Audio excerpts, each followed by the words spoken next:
Welcome always. सो आज हम बात करने वाले हैं थोड़ी सी अलग चीज़ पे।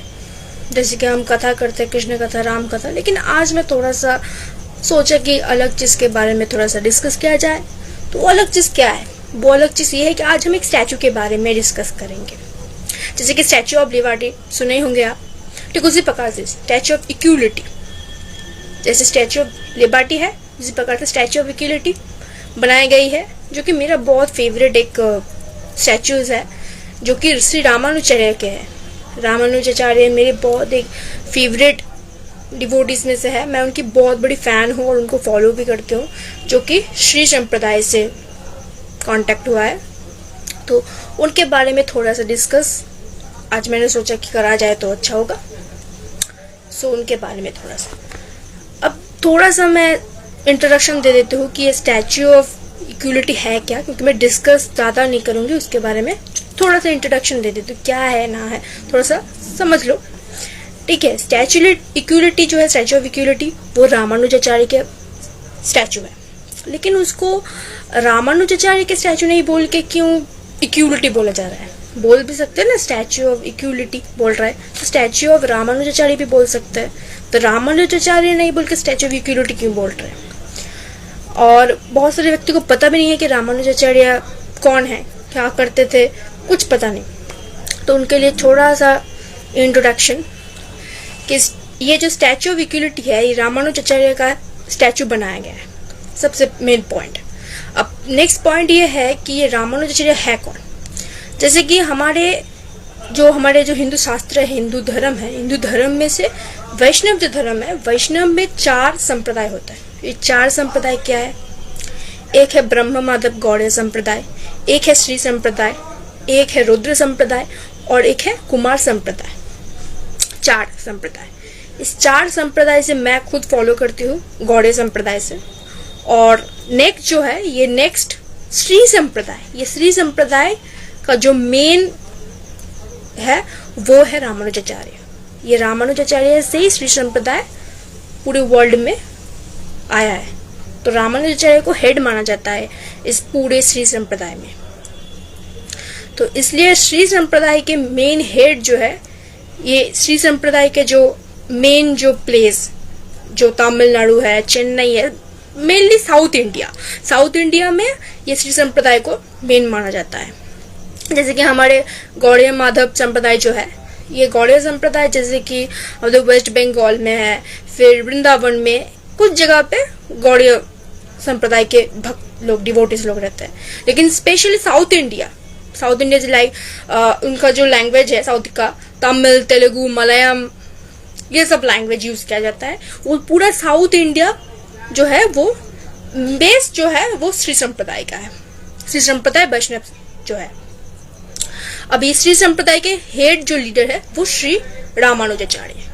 ये रामानुजाचार्य ने पूरे वर्ल्ड में श्री संप्रदाय का ग्रो किया था, श्री संप्रदाय का प्रचार किया था। इसलिए रामानुजाचार्य को बहुत अच्छे से हम लोग श्रद्धा भक्ति करते हैं और मानते भी हैं, हमारे आचार्य हैं तो मानना जरूरी है।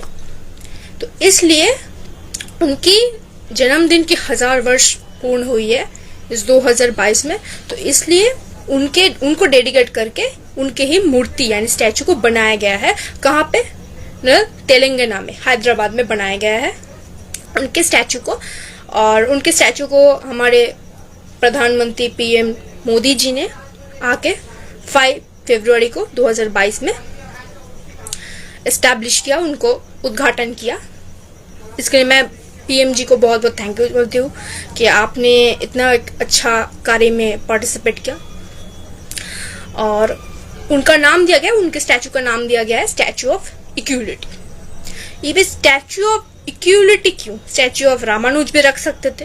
और सबसे बड़ी बात है कि ये जो स्टैचू ऑफ इक्वलिटी बनाया गया है, रामानुजाचार्य का जो मूर्ति यानी स्टैचू, उनके जो मेन हेड जो है, चीफ जो है, वो कौन है? हिज होलीनेस चिन्नयीजर स्वामी। ये चिन्नयीजर स्वामी अब कौन है भाई? अब आप लोग तो पूछोगे ये चिन्नयीजर स्वामी कौन है, क्योंकि मैक्सिमम लोग को चिन्नयीजर स्वामी पता नहीं है कौन है, ठीक है। तो चिन्नयीजर स्वामी जो है वो अभी श्री संप्रदाय के मेन गुरु है, हेड लीडर्स भी बोल सकते हैं। श्री संप्रदाय को अभी कंट्रोल कर रहा है। तो उन्होंने ही सोचा कि हाँ ठीक है, उनको डेडिकेट करते, रामानुजाचार्य को डेडिकेट करते, रामानुजाचार्य को डेडिकेट करके हम श्री संप्रदाय को सोच के हम उनकी मूर्ति बनाए जाते हैं। ये मूर्ति में जितना पैसा लगा है, जितना खर्च लग रहा है, लेबर जो लगा है, उस सब का देखभाल चेन्नई जैन स्वामी ने किया है। तो उनको भी बहुत बहुत थैंक यू सो मच कि आपने हमें इतना अच्छा गिफ्ट दिया। उनके स्टैचू बनाए डेडिकेटेड टू रामानुजाचार्य। रामानुजाचार्य हमारे यहाँ पे अभी नहीं है, बहुत पहले उन्हें गुजर गया, लेकिन उनके जो वाणी, उनके जो शब्द है, उनके जो लेक्चर्स है, हम उनको फॉलो कर सकते हैं। उनको उनका शास्त्र की पाठ हम फॉलो करके भक्ति में ग्रो कर सकते हैं। ये रामानुजाचार्य की खासियत है, हम उनको फॉलो करके बहुत कुछ अच्छे काज में लिप्त हो सकते हैं। ये है रामानुजाचार्य। मैं खुद पर्सनली रामानुजाचार्य की बहुत बड़ी फैन हूँ। मैं भले ही मैं इस्कॉन के डिवोटीज हूँ और भले ही मैं गौड़ियों को फॉलो करती हूँ, लेकिन स्पेशली मैं सबसे पहले जब मैं भक्ति में आया था मैं रामानुजाचार्य को फॉलो करते, रामानुजाचार्य को फॉलो करते करते मैं श्री संप्रदाय को फॉलो करा। लेकिन श्री संप्रदाय मेरा पहला ऑब्वियसली था, लेकिन फिर मैंने सोचा नहीं, मुझे इन चारों संप्रदाय में से एक को सही से चुनना चाहिए। तब मैंने सोचा ठीक है, चलो मैं गौड़ियों को सोचती हूँ, गौड़ियों को चुन लिया मैंने श्री को नहीं चुना। लेकिन श्री मेरा पर्सनली फेवरेट है, श्री संप्रदाय ऑब्वियसली। और बाकी दो संप्रदाय रुद्र और कुमार यानी इम्बार्क, उनको भी मैं गलत नहीं बोल रही हूँ, वो बाकी दो भी मेरा बहुत फेवरेट संप्रदाय में है। लेकिन चारों में से दो मोस्ट फेवरेट है, वो है गौड़िया और श्री। तो छोटा सा और इंट्रोडक्शन देती हूँ कि ये जो रामानुजाचार्य है, ये रामानुजाचार्य साउथ इंडियन के हैं, यानी हिंदी में तो समझ नहीं सकता। रामानुजाचार्य का जो लैंग्वेजेस जो बेस है वो Tamil, Telugu, Malayalam, south Indian, north Indian Hindi basic होता है, या गुजराती, बंगाली, बहुत सारे लैंग्वेजेस। ये साउथ के इंसान है, तो इसलिए इनका बॉर्न यानी जन्म हुआ था शिवपुरम में, शिवपुरम बुद्धपुर, वहां पे हुआ था। और ये जीवित कितने वर्ष थे? 120 साल जीवित थे। नॉर्मली अभी कलयुग में ये पॉसिबल नहीं है, 120 साल कोई इंसान जीवित नहीं रह सकता। और इनको इंसान भी बोलना गलत है, ये इंसान नहीं है, ये भगवान श्री कृष्ण या विष्णु जी का बहुत बड़ा भक्त है। और जबकि ये श्री संप्रदाय के आचार्य बने हैं तो इन पे कुछ पावर्स होंगे, बिना पावर्स के ये नॉर्मल कोई इंसान नहीं है। हम आप जैसे इंसान तो नहीं है, तो मैं इनको इंसान नहीं बोलती हूँ, इनको आचार्य मानते हो। तो 120 तक जीवित होना, और अभी तो 120 पॉसिबल ही नहीं है, कम से कम 100 में तक जीवित होना पॉसिबल हो सकता है। ये है भक्ति का पावर। देखो भक्ति में इतना पावर है कि भक्त 120 जीवित हो रहा है, 120 ईयर्स तक। अच्छा, तो इनके माता के नाम क्या है? इनके माता के नाम है कांतिमती, और इनके पिता के नाम क्या है? कि पिता का नाम है केशव सोमाजी। तो और इनके जो फिलोसॉफी है, इनके जो विशेष ये जो जिसके प्रचार करते हैं, मेनली जिस शास्त्र की प्रचार करते हैं, वो शास्त्र है विशिष्टवाद। विशिष्टवाद क्या है? कि हम आत्मा है और भगवान जो है वो परमात्मा है, दोनों अलग चीज है। आत्मा और परमात्मा दोनों अलग चीज है, लेकिन ये परमात्मा से आत्मा आया है। ये चीज मेन फिलोसॉफी है। फिलोसॉफी को सोचिएगा, फिलोसॉफी को समझने का प्रयास करिए। ये आत्मा और परमात्मा वाली चीज है। जबकि सब लोग समझता है कि इंसान तो भगवान है, इंसान को पूजा कर दो, भगवान का पूजा हो गया है। नहीं, ऐसा नहीं है। भगवान अलग है और इंसान अलग है। इंसान आया है भगवान से, और भगवान कौन है? भगवान श्री कृष्ण है, विष्णु जी है, राम है, नरसिम्हा है, ये सब भगवान है। तो दैट्स व्हाई भगवान अलग है और जीव अलग है। ये इनका फिलोसॉफी था, ये इनका मानना था, ये मानते थे और इनका प्रचार करते थे। और जो कि मुझे लगता है हाँ, इनके फिलोसॉफी जो है वो गलत नहीं है। भगवान अलग है और इंसान अलग है, ये मुझे सही लगता है, पर्सनली मुझे सही लगता है। तो मैंने बताया। अब आप लोगों को कुछ अलग लग भी सकता है, वो मैं आप लोगों को छोड़ता हूँ। पर्सनली मैं बताऊँ तो मुझे लगता है कि हाँ, हम आए हैं तो कहाँ, हम आए हैं परमात्मा से। सब कुछ ये जो पृथ्वी वर्ल्ड जो क्रिएट हुआ है वो भगवान ने बनाया है, मैंने तो नहीं बना सकता। हाँ, हम बना सकते हैं, घर बना सकते हैं, गाड़ी बना सकते हैं, लेकिन वर्ल्ड, हम पृथ्वी, सूर्य चंद्र ये सब तो हम बना नहीं सकते, इतना इंजीनियरिंग पावर हम में नहीं है। ये तो कुछ पावर में है ना जो सबसे ज्यादा पावरफुल, हमसे ज्यादा पावरफुल। वो कौन है? वो भगवान। वो भगवान कौन है? वो कृष्ण है, विष्णु है, राम है, नरसिम्हा है, उनके जितने रूप है, अवतार है, वो सब भगवान है। और उनके ही प्रचारक, उनके भक्त है कौन? रामानुजाचार्य। तो इनके ही मूर्ति को हम बता रहे हैं स्टैचू ऑफ इक्वलिटी। अब स्टैचू ऑफ इक्वलिटी क्यों? स्टैचू ऑफ इक्वलिटी कारण हुआ है कि ये जो रामानुजाचार्य है ना, ये भले ही साउथ इंडियन हो लेकिन फिर भी, और हिंदू धर्म के व्यक्ति हो, लेकिन फिर भी ये सब धर्म को इक्वल मानते थे, समान मानते थे। कोई भी धर्म को विभेद नहीं करते थे, ये छोटा है धर्म, ये बड़ा है धर्म, ऐसे कोई बात नहीं। सब धर्म को, सब इंसान, चाहे कोई गोरा हो चाहे काला हो, सबको इक्वल, सबको समान मानते थे। इसलिए रामानुजाचार्य ने भी बताए थे सभी को लेक्चर्स में। उनके जो अगर लेक्चर्स आप पढ़ेंगे तो उनके लेक्चर्स में रामानुजाचार्य बता रहे हैं कि हाँ, सब कुछ इक्वल है, सब भगवान से आए हैं, इसलिए सब कुछ इक्वल है। और सबका काम क्या है? कि सबका काम है भगवान का सेवा करना, पूजा करना, भगवान को प्यार करना। तो इसलिए भगवान का ये जो सम्मानता वाला दृष्टि रूप था रामानुजाचार्य का, इसलिए रामानुजाचार्य को इक्वलिटी का मेन बोला जाता है। इक्वलिटी का जो चीज है वो रामानुजाचार्य बहुत अच्छे से निभाते हैं। तो इसलिए स्टैचू ऑफ इक्वलिटी नाम दिया गया इस स्टैचू का। स्टैचू ऑफ रामानुजा रख सकते थे, लेकिन नहीं, स्टैचू ऑफ इक्वलिटी, समानता। हम सबको समान मानते हैं, हिंदू को समान, इस्लामिक को समान, और जितने सारे रिलीजन हो, जितने सारे, जिस प्रकार के धर्म हो, जिस प्रकार के संप्रदाय हो, संप्रदाय में विभेद होता है ना, मारपीट लगता है संप्रदाय में, वो चीज मारपीट नहीं करना है आपको, ठीक है, झगड़ा नहीं करना है, ठीक है, सब इक्वल है, ये है मेन चीज। तो that's why statue of equality नाम रखा गया है। और मैंने अभी तक नहीं गया क्योंकि हैदराबाद तेलंगाना में है, तो मैं वहाँ पे ट्रैवल करके नहीं गया और मैंने अपने आंखों से नहीं देखा, लेकिन मैं इंटरनेट पे खबर देख लिया कि कैसा है स्टैचू बनाया गया है, कितना लंबा है, कैसा दिखता है। बहुत सारे छोटे छोटे टेम्पल्स बनाए गए हैं स्टैचू ऑफ इक्वलिटी के आसपास, बहुत अच्छे दिव्य भव्य एकदम बनाया गया है। मतलब आप अगर आप वहाँ पे जाओगे ना तो आपको एकदम डिवाइन डिवाइन लगेगा, ऐसा पावर है रामानुजाचार्य में। और रामानुजाचार्य को अगर कोई व्यक्ति सामान्य समझता है कि ऐसे नॉर्मल पीपल है, रामानुजाचार्य कौन है? कौन सेलिब्रिटी? थोड़ी ना है सेलिब्रिटी। हाँ, सेलिब्रिटी है, डेफिनेटली सेलिब्रिटी है, कम से कम मेरे लिए तो सेलिब्रिटी है ही।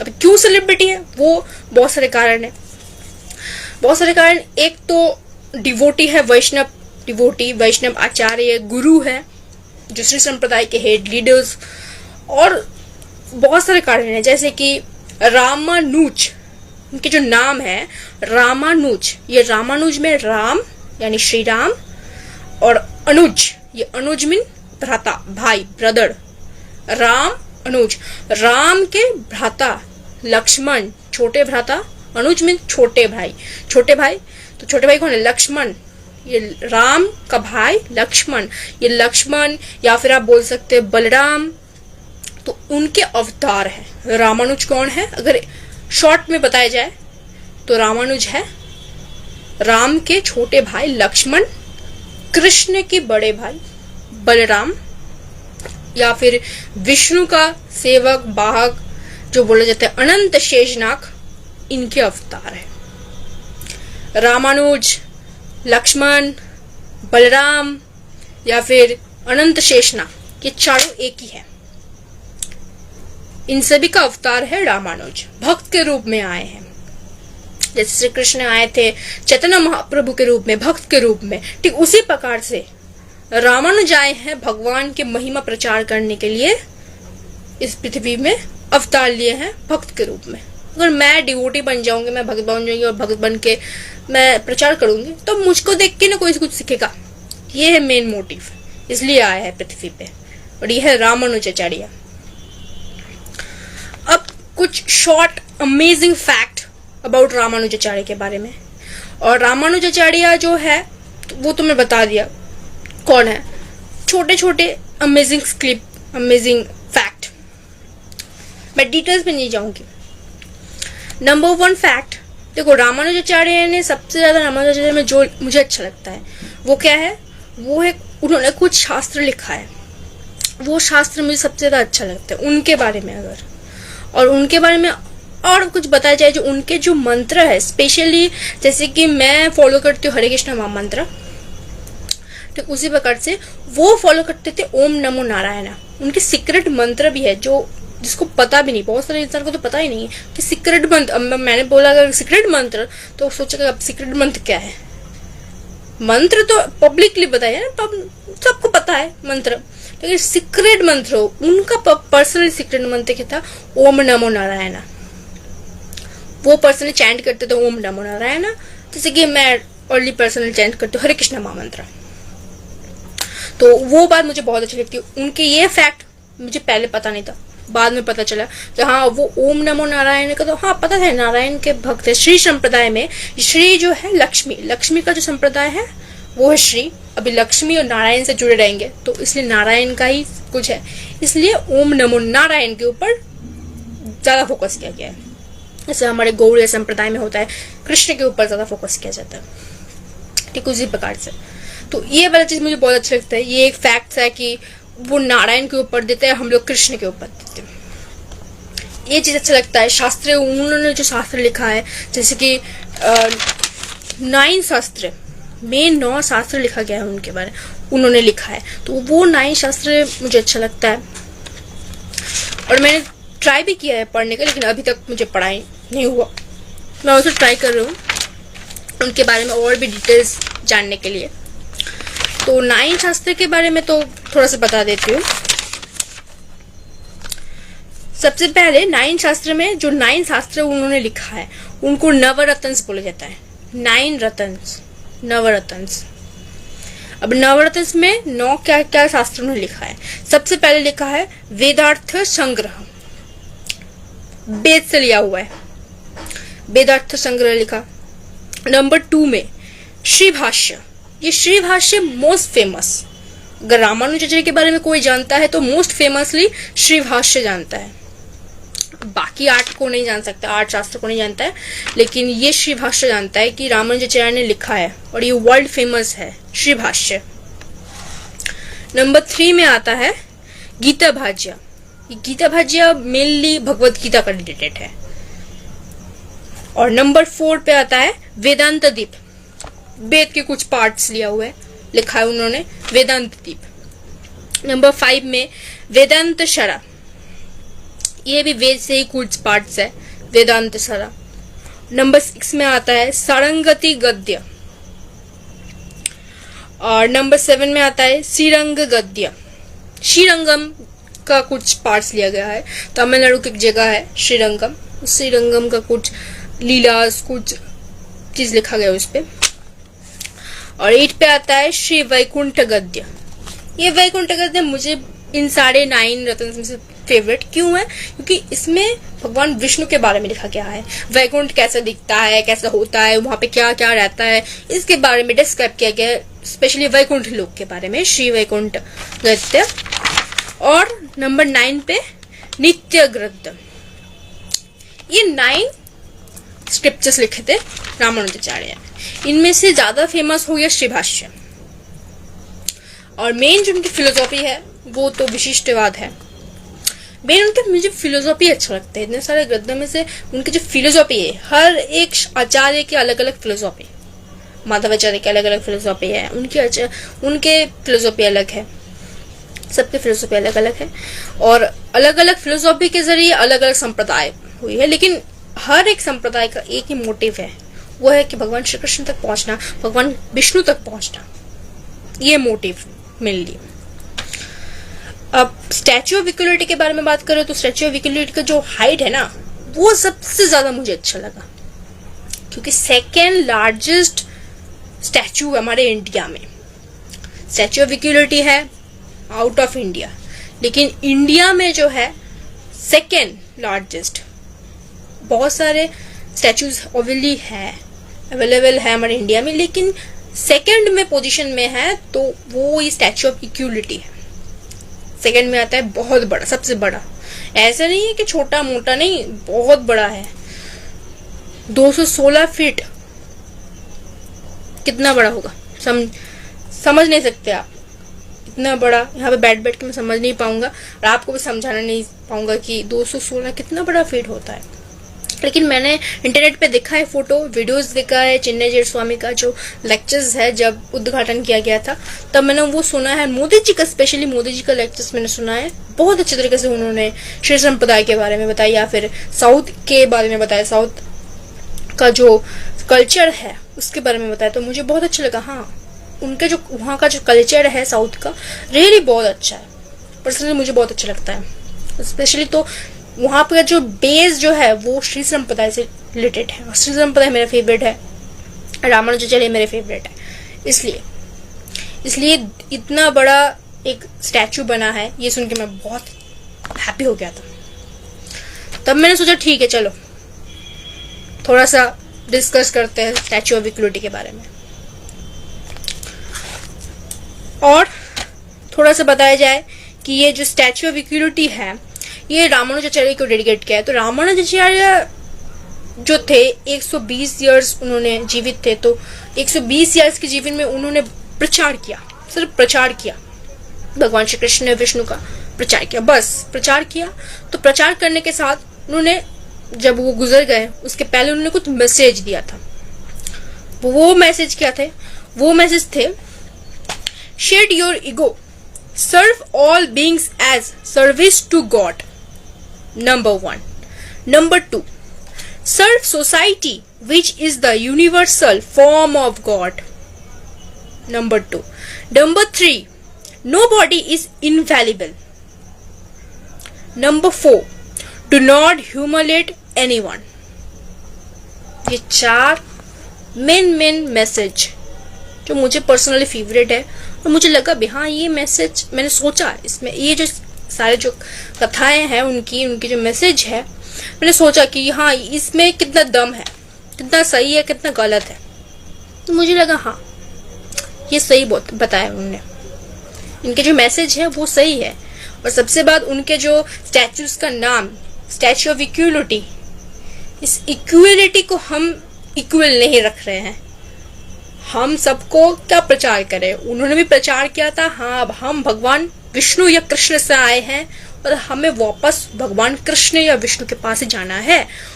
तो अब यहाँ पे आके, पृथ्वी में आके, अभी कली युग में 2022 में कैसा सिचुएशन है, हम अलग हो रहे हैं। इक्वलिटी में तो समान रहेंगे, एक फैमिली मेंबर जैसे रहेंगे, वैसे नहीं रहे कि हम मारपीट झगड़े। ये देखो ना रशिया और यूक्रेन का जो चल रहा है, अलग हो जा रहे हैं सब। ऐसे थे, ऐसे नहीं, हम सब फैमिली है, इक्वलिटी, सब समान है। तो सब समान है, तो इसलिए सारे हिंदू जो है वो भी भगवान कृष्ण से, इस्लाम जो है वो भी भगवान कृष्ण से, क्रिश्चियनिटी जीसस वो भी भगवान कृष्ण से, क्रिश्चियनिटी सब कुछ भगवान कृष्ण या विष्णु से आए हैं। तो हमें काम क्या है? हमें काम है उनके भजन करना, कीर्तन करना, उनको प्यार करना, ये हमारी काम है। ये बात रामानुजाचार्य अपने सारे जीवन में, पूरे के पूरे जीवन में बताए। ये बात अभी भी वही बात सही मुझे लगता है, इसलिए मैं भी इसका प्रचार करती हूँ। लेकिन इक्वलिटी का तो अभी कोई है ही नहीं, सब अपने अपने अलग हो रहे हैं, कोई इक्वल है ही नहीं लगता। सब सोच रहे कि हम ही सब कुछ है। नहीं भाई, तुम सब कुछ नहीं हो। एक्चुअल बॉस जो है कृष्णा ही है, और कृष्ण के जो भक्त है, जो वैष्णव है, जो नारायण के भक्त है, वो लोग का जो पावर्स है वो पावर्स किसी और में नहीं है। वो लोग इक्वलिटी को हम लोग ट्राई कर रहे हैं, हम लोग ट्राई कर रहे हैं, हाँ सबको इक्वल बनाएंगे, सबको समान बनाएंगे, लेकिन बीच में कभी कभी आ जाता है झगड़ना, क्या फाइट। किसी को फाइट करना अच्छा लगता है? इक्वल हो जाओ ना, सब लोग समान हो जाओ, झगड़ना बंद हो जाएगा, प्रॉब्लम सॉल्व। रामानुजाचार्य के जो एक ही जो हमने इतने सारे उनके जो जीवन के बारे में पढ़ के मुझे लगा, एक ही मैसेज मैंने दिमाग में सोचा, वो बता रहे सब कुछ छोड़ दो, सब कुछ काम छोड़ दो, सब कुछ झगड़ना वगड़ना छोड़ दो, एक हो जाओ। एक हो जाओ, एक होके हम सब लोग भगवान को प्यार करते हैं, नाम जप करते हैं, भजन करते हैं। ये है उनके मेन मैसेज, जो इतने सारे बात में सही है, जो मुझे लगा भी है सही है। पर्सनली मुझे भी लगता है ये बात सही है। तो इसलिए स्टैचू ऑफ इक्वलिटी के बारे में मैं बहुत एक्साइटेड था, और मैंने थोड़ा थोड़ा करके स्टडी किया इसके ऊपर, और स्टडी करने के बाद मुझे जितना नॉलेज हुआ मैं शेयर किया आप लोग के साथ। तो जितना हो सके मैंने शेयर किया। ये एपिसोड 1 था। एपिसोड 2 में मैं सोच रहा हूँ कि अलग और इसके जो शास्त्र के, जो रामानुजाचार्य ने जो शास्त्र लिखा है उनके बारे में कुछ डिटेल्स बताए जाए। ओके, ठीक है। Thank you so much and bye bye, your very own KDS.